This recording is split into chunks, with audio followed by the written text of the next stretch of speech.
ចិត្តចូលឆ្នាំហើយតោះតលេងជំរាបសួរពុកម៉ែបងប្អូនថ្ងៃនេះខ្ញុំបង្ហាញពុកម៉ែបងប្អូននៅតែមួយកន្លែងដែលមានទីតាំងជំរាបនៅចិត្តដល់60ម៉ែត្រសូមអធិស្ឋានបងប្អូនទុកមុននៃសារវីដេអូនេះថតពេលយប់ចឹងវាអង្កត់ណាមួយអត់ទាំងកន្លែងបាក់ភ្លើងហងព្រោះមកជិះអេនយប់ហើយនៅនេះគាត់មានលក្ខណៈបន្ទប់ក៏មានជាលក្ខណៈវិឡាអញ្ចឹងក៏មានដែរអញ្ចឹងខ្ញុំជួលវិឡានេះមាន3បន្ទប់គេងហ្នឹងតម្លៃដូចជាចាប់ដូចជា90 100អីចឹងណាដល់ថ្ងៃដែរហើយតាមក្រុមហ៊ុនដែរ Booking.com ឬក៏ Agoda អីចឹងទៅបងប្អូនអាចឆែកមើលបានខ្ញុំដាក់ឈ្មោះនៅក្រោយវីដេអូពេលចូលមកក្នុងមានទូទឹកកកមានចក្រានបាយគាត់មាន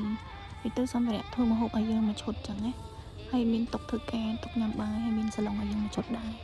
ហើយនៅទ្វារខាងក្រោយនេះកន្លែងទៅបោកកៅអៅមានកន្លែងហាលកន្លែងបោកកៅអៅឲ្យយើងមានសាប៊ូមានអីឲ្យយើងស្រាប់ហ្មងសម្រាប់អ្នកមានកូនតូចគាត់មានខេកូនក្មេងនៅខាងមុខហ្នឹង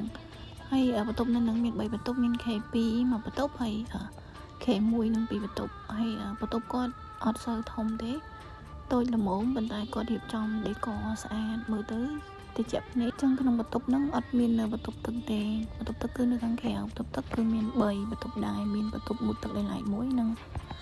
ប្រគុណ2ខ្ញុំមកដល់យ៉ាងយប់ដែរចិត្តអ៊ីនហើយក៏សម្រាប់ធ្វើព្រឹកឡើងដាំបាយដាំអីញ៉ាំចុង